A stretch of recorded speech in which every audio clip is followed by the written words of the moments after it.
The Oklahoma Sooners are not only looking at elite prospects, they're landing elite prospects. In the 2024 class for the Oklahoma Sooners, we expect to start rolling maybe sometime in June, but they've already landed some big time commits, which is why I want to talk about this video and talk about Oklahoma potentially landing the best class that they have ever landed in the year of 2024. But before we do that, please go ahead and hit that like and the subscribe button. Let me know what you all are thinking down in the comments below.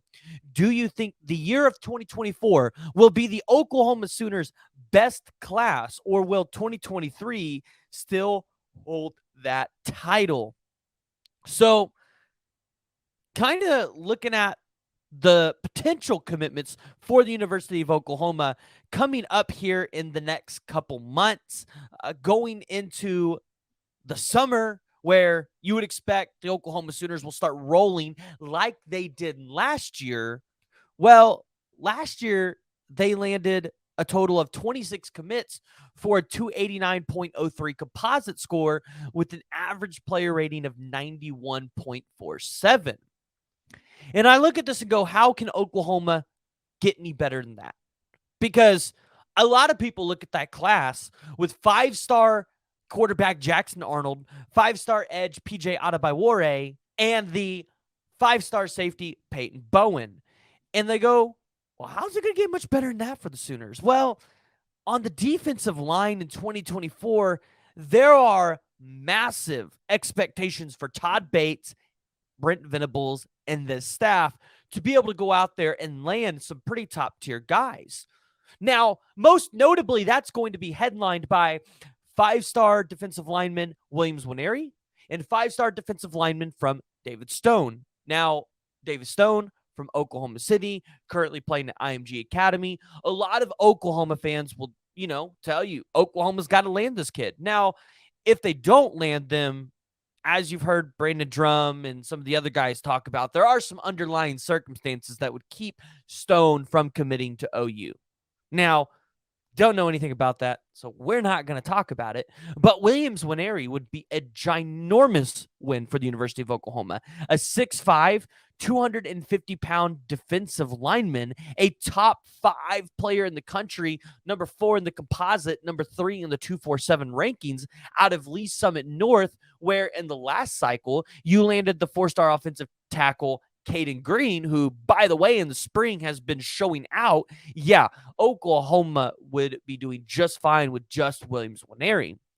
But I went through and I did some class calculations, and I said, okay, if Oklahoma lands these guys, I think being conservative, they might be at a 298.2 for a composite score, and that would be without any of the players going up in the rankings and going down in the rankings. So obviously, we're just being a little optimistic here because guys are going to go up, guys are going to go down. That's just how it works. But let's start on the defensive line because that's the part that everybody's focusing on. So Williams Nwaneri, David Stone. I think everybody expects those two to potentially be in the class for the Sooners. Maybe Williams Nwaneri is going to be a little bit tougher of a battle because I think with Williams Nwaneri, it's like it's not he's from Oklahoma and he's got that love for Oklahoma, right? He can go anywhere. And Williams Nwaneri, he's just that cat. He's that guy that you've heard so much about that it's okay. He's going to go wherever the wind blows. He's going to go with whatever feels right, which, I mean, if you're a 5-star defensive lineman, you have the pick of the litter wherever you want to go. So hat off to him to basically just be like, listen, whatever feels good, that's where I'm going. But also you hear of Joseph Jonah Ajonye, who Brandon Drum actually got a phenomenal quote, which I don't have in front of me, but it went along the lines of something like because it was with a picture of him, Nigel, and David together because they were at the spring game together and they spent the weekend together. And he was like, if all three of us ended up at the University of Oklahoma in this class, they'd be some of the best defensive linemen or something like that in this class or something. It'd be the best defensive line class or something along those lines. And you hear that and you go, well, then what's Oklahoma's shots with Nigel Smith and Joseph Jonah Ajonye, David Stone? Because They're obviously talking about it. And so I say Oklahoma has been in a really good position for Nigel Smith all year. You've been in a good position for Joseph Ajonier. I've talked to him. That commitment right now is not coming till August 1st, but you could potentially see it come a little sooner, just depending on how Joseph Ajonier feels, if he's ready to shut it down, which, I mean, that's for most players, right? They could feel good. They could have a commitment date later on and then decide, they want to shut it down a little earlier. Additionally, you have Zadavian Sims. You hear so much about how this kid's going to be in Oklahoma. This kid's going to be at Oklahoma. So we're going to throw him in there. Oklahoma kid, put him in there. Why not? Doesn't hurt. That would be an elite defensive line class, especially if you can add Williams Nwaneri in there, which I have added into this calculation, right? So that would put you at about 4 or 5 stars in this class if we're looking at it correctly. But moving to the offensive side of the ball, to the wide receiver, well, you're waiting on one right now. And that's going to be 5-star wide receiver Bryant Wesco, who from Midlothian, Texas, has a sister here who plays soccer. All indications point to Bryant Wesco being a Sooner. And if you're the Oklahoma Sooners and you land Zion Kearney at 6'3", Bryant Wesco at 6'2", now you're also going to have Nick Anderson and Jaden Gibson with size. Oklahoma is going to be in a great position at the wide receiver. Like, you're going to have great size there. Great. And you're going to hear me so much talk about that because if you have tall receivers, I feel like you have a better chance to go up and grab those 50-50 balls. I mean, unless you're just going up against a Travis Hunter, which you're not going up against one of those every single week. Yeah, it's going to give Oklahoma a clear-cut advantage. And then also on the offensive line. So you have potentially a lot of turnover this year on the offensive line because a guy's just graduating out of the program, going potentially to the NFL draft.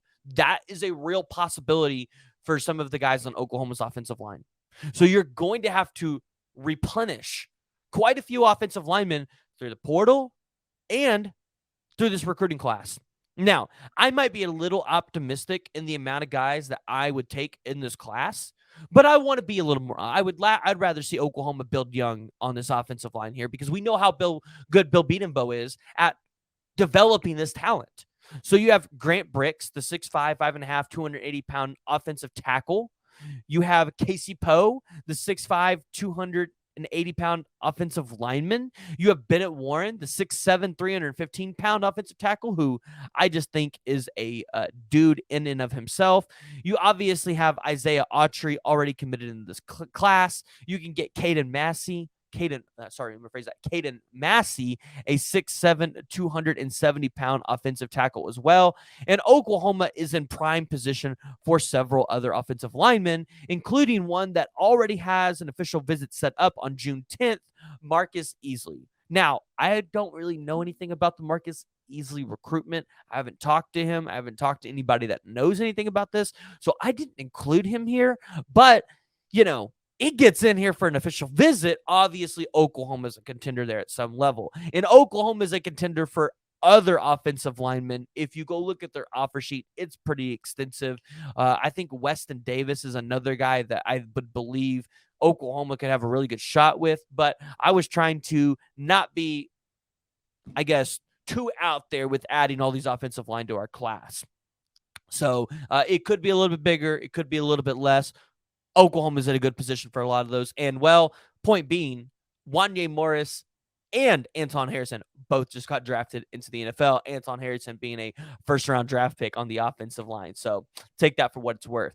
For the running backs, you've got Caden Durham, Xavier Robinson out of Carl Albert High School. Caden Durham, who used to be at Moore, Oklahoma. And, well, who's that next running back? Is it going to be Jeremy Payne, who's a teammate of Zion Kearney out of Missouri City, Texas? Is it going to be a Tovani Mizell? Is it going to be a Stacey Gage, who at the beginning of the class everybody was so high on, then you heard it maybe dying off?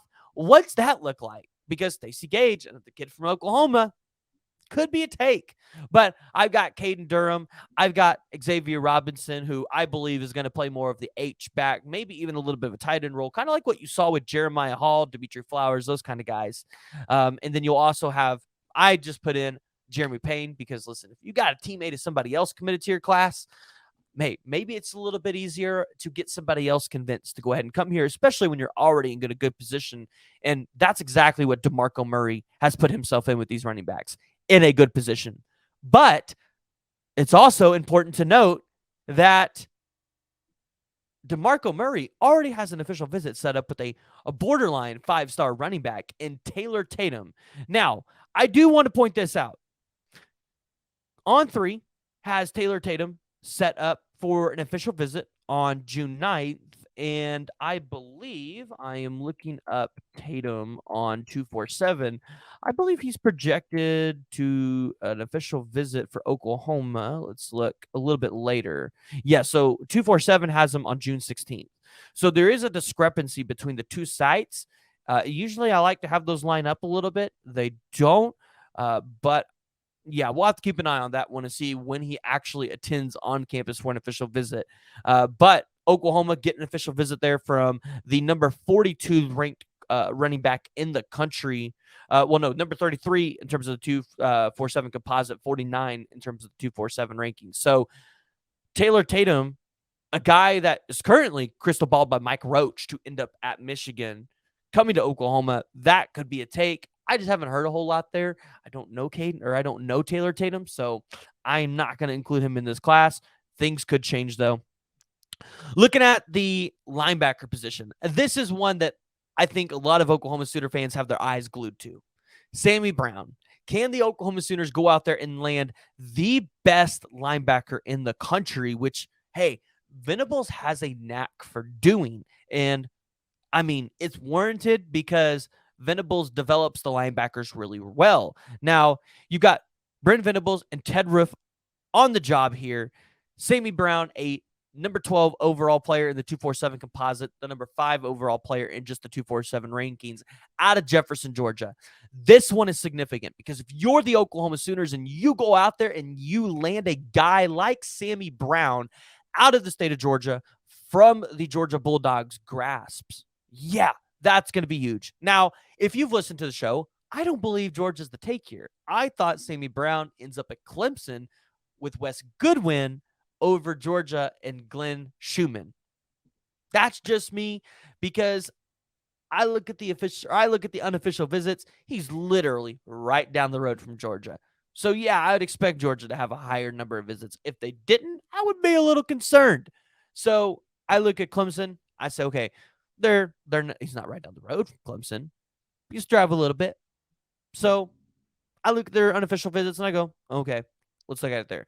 It's important to note, Sammy Brown has an official visit set up for the Ohio State Buckeyes. The Ohio State Buckeyes are a team that has taken a very coveted linebacker from Oklahoma and Peyton Pierce, but Sammy Brown also has his official visit set up with the Oklahoma Sooners on June 23rd. So I like Oklahoma's chances here. I'm not saying it's a done deal, guys, but I would like Oklahoma to potentially land here at the University of Oklahoma. Then you've got Braden Platt. That is another linebacker that a lot of fans have been talking about. Braden Platt out of, I believe he's in Washington. Don't have it pulled up, so don't crucify me if that's wrong. Braden Platt, another guys that you guys have talked about. And then also you have Michael Boganowski, who Brandon Drum, Parker Thune, very high on. Haven't seen the kid play, but they're high on him. I guess I'll be high on him too. Quarterback position, you got Samaj Jones. Oklahoma looking at 2 quarterbacks in this class. I mean, I don't think that's any secret there. Eli Bowen, the cornerback, younger brother of Peyton Bowen. And that's kind of what I have right now. I don't really know what the Sooners do for another safety. I don't know if they get King Joseph Edwards. I know a lot of it. Well, they get Michael Patterson McDonald at safety. They get him. But I don't know if there's any other takes outside of Michael Patterson McDonald that are currently in the 247 composite rankings as a ranked player. I think he's just probably right outside potentially being ranked there. I know some of you guys are, high on King Joseph Edwards. You've seen him on Twitter. I believe there's somebody that's actually like tweeting about him every single day until he commits to OU, which I think is cool and really fun in and of itself. But King Joseph Edwards is just, I feel like a guy like David Stone, where I think he knows where he wants to go. He's just building his brand, gaining those followers, which, in the NIL era for a recruit, for a player, that's so important to be able to go out there and do. So, yeah, I mean, I'm not going to put too much stock there for the Oklahoma Sooners, but listen, there's so many options. There's so many directions the Sooners could go. If Devon Mitchell reclassifies from 2025 to 2024, hey, you know what? You're possibly looking at over a 300 composite score ranking, which, yes, at that point, probably leaps and bounds your best recruiting class Oklahoma has ever got.